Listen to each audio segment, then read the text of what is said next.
Hello everyone. આજે આપણે black બકના read 6 the સ્નીક thief છુપો ચોર તેના સેકન્ડ પાર્ટ વિશે ભણશું. અગાઉના વિડીયોની અંદર મિસ્ટર ફિંક અને એન્ડરસન ઇન્સ્પેક્ટર જે છે એના વચ્ચેનો વાર્તાલાપ છે ત્યાં સુધીની આપણે વાત થઈ હતી. Lucky you said the inspector. ઇન્સ્પેક્ટરે કહ્યું, તમે નસીબદાર છો. Now would you mind emptying out all your pockets and placing their contents on this desk. હવે ઇન્સ્પેક્ટર છે એણે કહ્યું કે તમે નસીબદાર છો. Now would you mind emptying out all your pockets. હવે શું તમને કોઈ વાંધો હશે? શેમાં? તો કે emptying out all your pockets એટલે તમારા ખિસ્સામાંની તમામ વસ્તુઓ બહાર કાઢી અને આ ટેબલ પર મૂકવામાં તમને કોઈ વાંધો તો નથી ને? Lucky you said the inspector. ઇન્સ્પેક્ટરે કહ્યું, નસીબદાર છો. Now would you mind emptying out all your pockets and placing their contents on this desk. હવે તમારા ખિસ્સામાંની બધી વસ્તુઓ કાઢીને આ ટેબલ ઉપર આ ડેસ્ક પર મૂકવામાં તમને કોઈ વાંધો નથી ને? I don't mind at all said mister Fink. શ્રીમાન ફિંકે કહ્યું, I don't mind at all. મને કોઈ જ વાંધો છે નહીં. I have got nothing to hide. મારે કંઈ જ છુપાવવાનું નથી. I have got nothing to hide. મારે કંઈ જ છુપાવવાનું નથી. The sooner you are satisfied the sooner I can get going. The sooner you are satisfied. તમને જેટલો વહેલો સંતોષ થશે. સેટિસ્ફાઈડ એટલે સંતોષ થવો. The sooner you are satisfied. તમને જેટલો વહેલો સંતોષ થશે. The sooner I can get going. એટલો વહેલો હું જઈ શકીશ. I have to take this briefcase back to the clock room and C if mine is still there. હવે શું કહે છે? તો કે I have to take this briefcase એટલે કે મારે આ જે બ્રીફકેસ છે એ બ્રીફકેસને ક્લોક રૂમમાં લઈ જવી જોશે. એટલે કે આ જે બ્રીફકેસ છે એને હું ક્લોક રૂમમાં લઈ જઈશ અને ત્યાં મારે જોવું પડશે. And C if mine is still there. કે શું મારી હજુ પણ ત્યાં છે કે નહીં. જ્યારે એન્ડરસન અથવા તો ઇન્સ્પેક્ટર જે છે એ ઇન્સ્પેક્ટરે જ્યારે એમને જણાવ્યું કે ભાઈ તમે તમારા પાકીટની વસ્તુઓ છે એ તો ચેક કરી લીધી, પણ તમારા ખિસ્સામાં જે કંઈ પણ વસ્તુઓ છે બધી વસ્તુઓ અહીંયા મૂકો, એમાં તમને કોઈ વાંધો નથી. ત્યારે શ્રીમાન ફિંકે શું કહ્યું કે મને કોઈ જ વાંધો છે નહીં, કારણ કે તમે જેટલા વહેલા સંતોષ પામશો એટલો વહેલો મને અહીંથી છુટકારો મળશે. હજુ તો મારે બ્રીફકેસ છે એ ક્લોક રૂમમાં લઈ જઈ અને જોવું પડશે કે મારી હજુ બ્રીફકેસ ત્યાં છે કે નહીં. Mister Fink's statement and the contents of this pockets were enough to tell understand whether or not the suspect was telling the truth. હવે શું કહે છે? મિસ્ટર ફિંક્સ સ્ટેટમેન્ટ એટલે કે શ્રીમાન ફિંક જે છે એનું જે સ્ટેટમેન્ટ છે, એનું જે નિવેદન છે, and contents of his pockets અને તેના ખિસ્સામાંની વસ્તુઓ છે એ ઇનફ ટુ ટેલ એન્ડરસન એટલે કે એન્ડરસન માટે તે પૂરતી છે. Whether or not suspect was telling the truth એટલે કે આ જે સસ્પેક્ટ એટલે કે શંકાસ્પદ વ્યક્તિ છે એ સાચું કહે છે કે નહીં. બરાબર, શંકાસ્પદ વ્યક્તિ સાચું બોલે છે કે નથી બોલતી તેના માટે એન્ડરસનને શ્રીમાન ફિંકનું જે નિવેદન છે, સ્ટેટમેન્ટ છે એ અને એના ખિસ્સામાંની વસ્તુઓ છે એ પૂરતી છે. ટૂંકમાં શ્રીમાન ફિંક છે એના નિવેદન અને જે ટેબલ ઉપરની વસ્તુઓ છે એટલે ટૂંકમાં એના ખિસ્સાની વસ્તુઓ કે જે ટેબલ ઉપર એણે મૂકી છે તે પૂરતી છે કે જેના ઉપરથી નક્કી થઈ શકે છે. If you haven't been able to decide yet, look at the clues or some pointers to the clues that helped the inspector make up his mind. હવે શું કહે છે? If you haven't been able to decide yet. તમે હજુ પણ નિર્ણય ન કરી શક્યા હોય તો લુક એટ ધ ક્લ્યુઝ. તો કેટલીક કડીઓ તપાસો. ક્લ્યુ આપી છે આપણને, કેટલીક કડીઓ આપી છે, તપાસો. Or some pointers to the clues that help the inspector make up his mind. અથવા તો ઇન્સ્પેક્ટર આ નિર્ણય ઉપર આવ્યા તે માટે જેની કેટલીક કડીઓ છે તેની તરફ નિર્દેશ કરેલો છે તે જુઓ.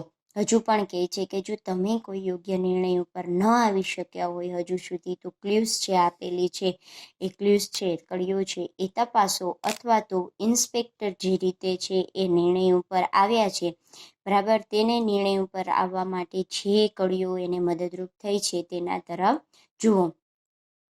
હવે એમાં શું આપ્યું છે? ક્લ્યુઝ આપ્યું છે. એટલે કે કડીઓ આપી છે. There is a clue in each of the following statements. બરાબર, each of the following statements એટલે કે નીચેના તમામ વિધાનો, તમામ નિવેદનો છે ને એની અંદર ક્લ્યુ છે. બરાબર, નીચે આપેલા દરેક વિધાનની અંદર ક્લ્યુ એટલે કે કડી છે. કઈ? First one, my briefcase was locked. મારા જે બ્રીફકેસ છે એને લોકડ એટલે કે તાળું હતું. My briefcase was locked. મારી જે બ્રીફકેસ છે એને તાળું હતું. Second one, I go to town this morning just before noon on one of those one day round trip excursion tickets. શું કહે છે? બીજી ક્લ્યુ કયું છે? તો કે I go to town this morning just before noon on one of those one day round trip excursion tickets. એક દિવસની ફરતા પ્રવાસની ટિકિટ પર આજે સવારે 12 વાગ્યા પહેલાં જ હું આ શહેરમાં આવ્યો. અને ત્રીજી ક્લ્યુ આપી છે, I was hoping to find some second hand books. મને થોડા જૂના પુસ્તકો ખરીદવાની આશા હતી. હવે ઇન્સ્પેક્ટર છે નિર્ણય ઉપર કઈ રીતે આવ્યા એના માટેની ક્લ્યુઝ આપી છે, કડીઓ આપી છે. કડીની અંદર શું કહે છે? 3 વસ્તુઓ આપણને આપી છે. 3 કડી છે એ આપણે ધ્યાનમાં રાખવાની છે. તો કઈ? તો કે એક તો પહેલી બાબત એ કીધી કે મારા સુટકેસને તાળું આપેલું હતું, લોકડ હતી. બીજી બાબત એ કે આજે સવારે જ હું અહીંયા શહેરની અંદર આવ્યો અને ફરતી જે પ્રવાસની ટિકિટ છે એ લઈને ફરતી પ્રવાસની ટિકિટ પર જ આજે સવારે 12 વાગ્યા પહેલાં જ હું આ શહેરમાં આવ્યો. અને ત્રીજી બાબત આપી છે કે મને કેટલાક સેકન્ડ હેન્ડ બુક્સ એટલે કે જૂના પુસ્તકો ખરીદવાની આશા હતી. હવે આપણને હજુ પણ આ ક્લ્યુ ઉપરથી ન સમજાણું હોય તો સોલ્યુશન આપ્યું છે, ઉકેલ આપ્યો છે. The contents of the suspects pockets do not include.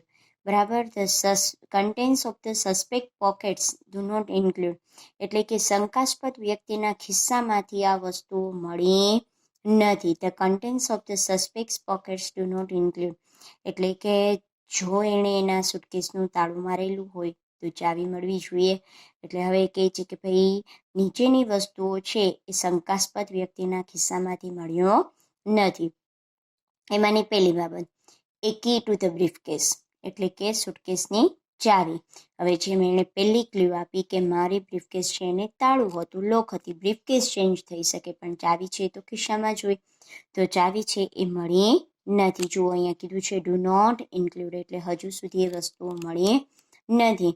એટલે કે છે એ કી ટુ ધ બ્રીફકેસ એટલે કે જે બ્રીફકેસની જે ચાવી હોય તે ચાવી હજુ મળી નથી.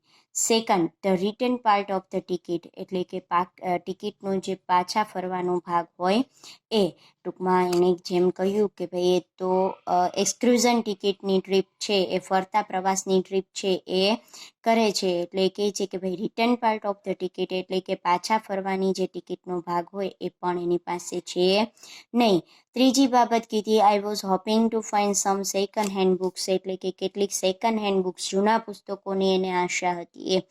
તો enough cash and no other way of paying for buying books એટલે કે ઇનફ કેશ એટલે કે પૂરતું જેને કહી શકાય કે રોકડ રકમ અથવા તો જેને કહી શકાય ફોર બાઇંગ બુક્સ એટલે કે પુસ્તકો ખરીદવા માટેના પૂરતા પૈસા અથવા તો પૈસા ચૂકવવા માટેનો અન્ય કોઈ માર્ગ. ટૂંકમાં એવું જરૂરી નથી કે રોકડ રકમ જ મળે, પણ રોકડ રકમ સિવાય પણ અન્ય કોઈ એવી પૈસા ચૂકવવાની કોઈ બીજી માર્ગ પણ એમની પાસે નહોતો. ક્લ્યુ આ હતી. એ ક્લ્યુ ઉપરથી સોલ્યુશન 3 ક્લ્યુ ઉપર છે એ એન્ડરસન છે એ જે શું કહેવાય કે જે શંકા ઉપર આવેલા હતા એટલે ટૂંકમાં એન્ડરસનને જે રીતે મિસ્ટર ફિંક ઉપર શંકા હતી તો એ 3 બાબતો અહીંયા આપીને 3 બાબતનું સોલ્યુશન પણ આપ્યું કે ભાઈ એક તો એની પાસે બ્રીફકેસની ચાવી નથી. જો બ્રીફકેસને લોક વાસેલું હોય, તાળું આપેલું હોય તો એની પાછળ ચાવી હોવી જોઈએ. બીજું કે એની પાસે રિટર્ન પાર્ટ નથી ટિકિટનો.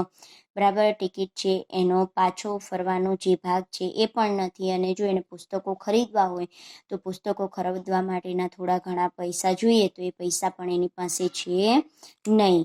Fink was arrested and charge. Fink છે એ પકડાઈ ગયો અને એના ઉપર આરોપ મૂકવામાં આવ્યો. ચાર્જડ એટલે આરોપ મૂકવો.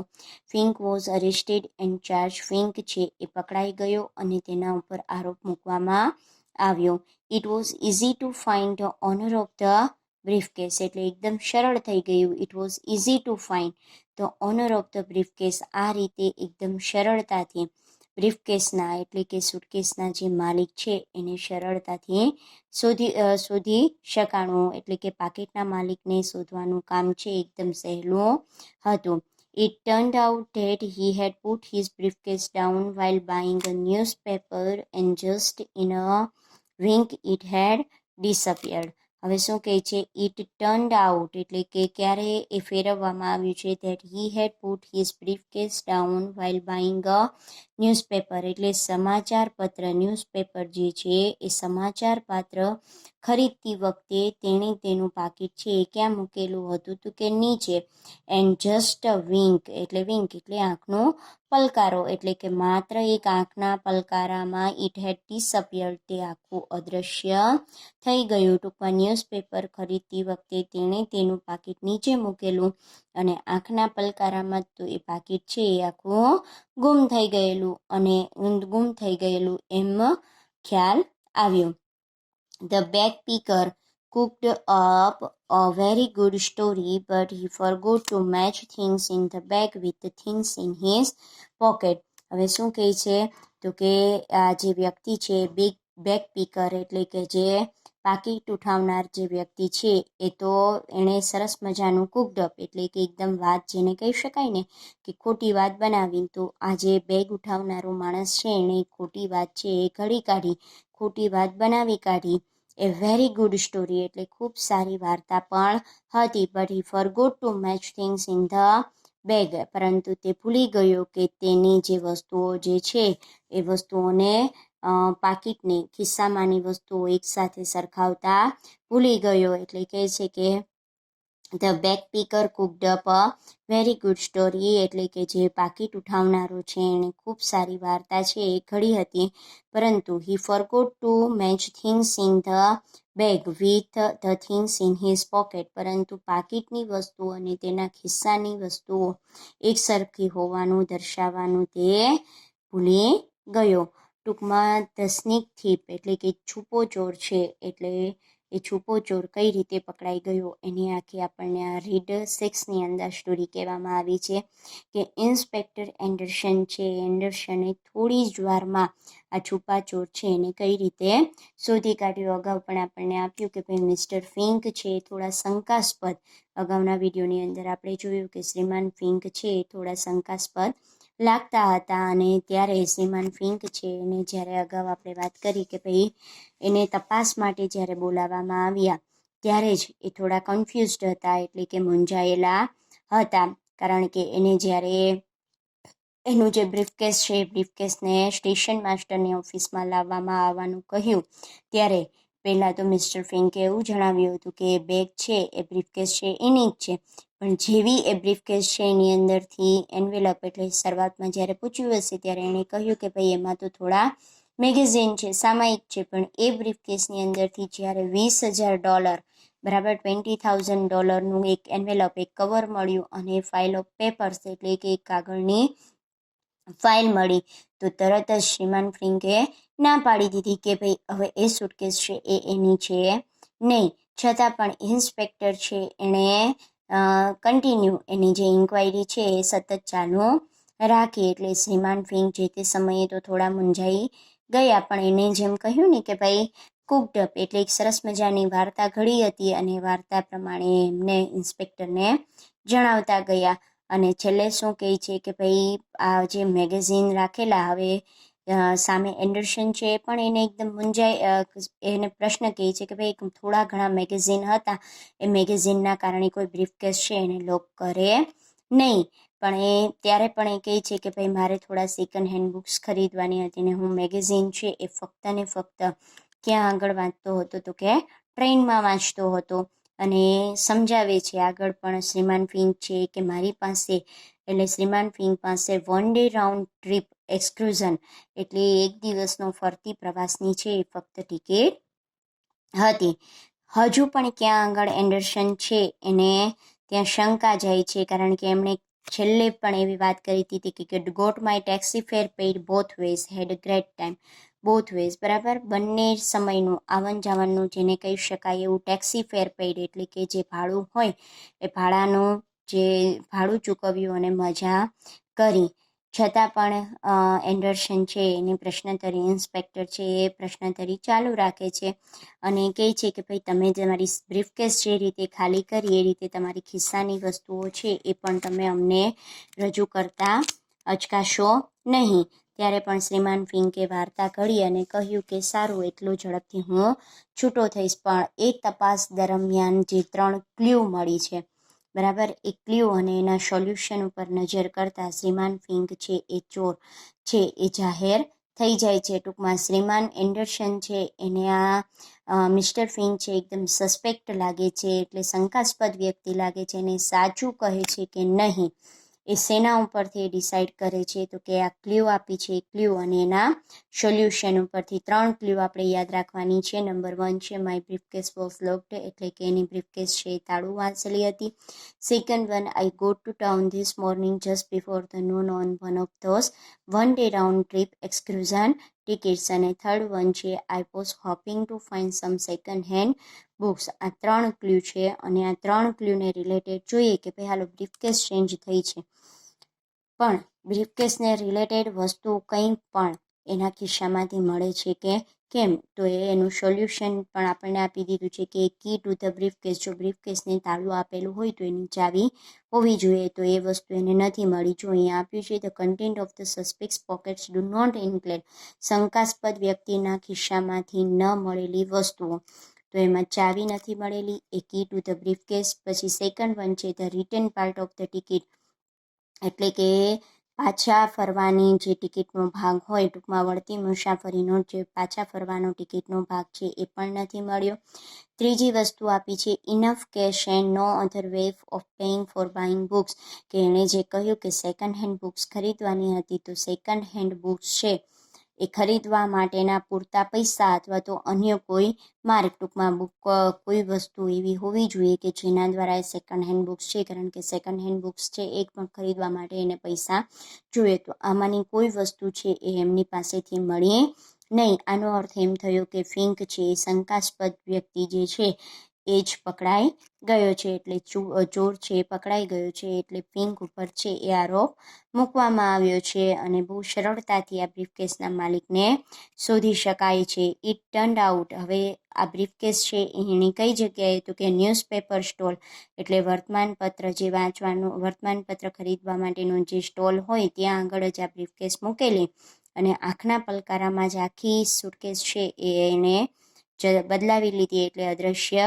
કરી દીધી. અને છેલ્લે અહીંયા વાત કરી છે કે ભાઈ બેક પીકર, એટલે આ જે સુટકેસ ઉઠાવનારો જે છે, બરાબર, એણે વાર્તા તો બનાવી પરંતુ છેલ્લે એ શું ભૂલી ગયો તો કે forget two match things in bag and things in his pocket, એટલે કે જે વાર્તા બનાવી પણ એ વાર્તાને રિલેટેડ વસ્તુઓ છે એને સરખાવવાની તે ભૂલી ગયો, કે એની બેગમાંની વસ્તુઓ અને એના ખિસ્સામાંની જે વસ્તુ છે એને સરખાવતા ભૂલી ગયો, તેના કારણે એ ચોર છે એકદમ પકડાઈ ગયો. તો આ હતું ધ સ્નેક